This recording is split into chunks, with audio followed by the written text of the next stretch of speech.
Today I'm going to show you the best 4-3-2-1 custom tactics and player instructions. So these are my personal 4-3-2-1 tactics. They are sort of based off pro players, but I've sort of adjusted them slightly to make it easier for anyone who's obviously not a pro player. So I'm going to show you the custom tactics and then the player instructions, not waste any of your guys' time. So for the defensive style, I play that on balance. I never really change that. It's pretty much simple why I play that on balance. For the width, personally I like to play on 4. 5 is fine, it's just obviously quite balanced for keeping it on 5. I play 4 just to close that gap between the two centre backs in the middle and making it a bit narrower. For the depth, personally I play 7 to get that automatic offside trap. It's quite a narrow formation, so I just play 7 depths to make it sort of higher up the pitch. But if you don't feel comfortable using that, you can definitely use maybe 5 or 6 or even 4 if you feel like you have to.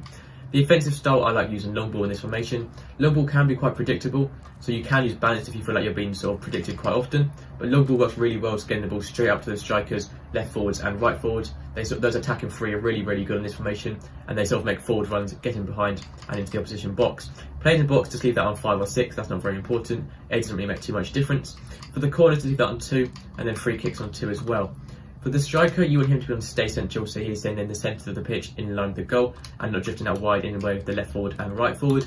You also want getting behind, so making forward runs through the opposition defenders, which works really well with long ball, and stay forward to be centres off the pitch.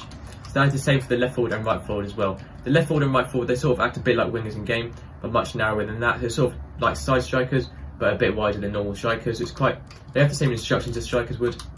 So for those, I recommend doing the exact same instructions for your left forward, right forward and your striker.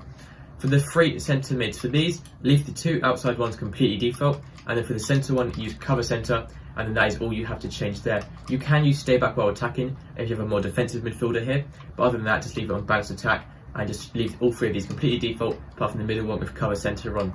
The 2 centre backs, leave those default. You never want to change your centre backs. For your fullbacks, you stay back while attacking, if they're staying back in the defensive line once again.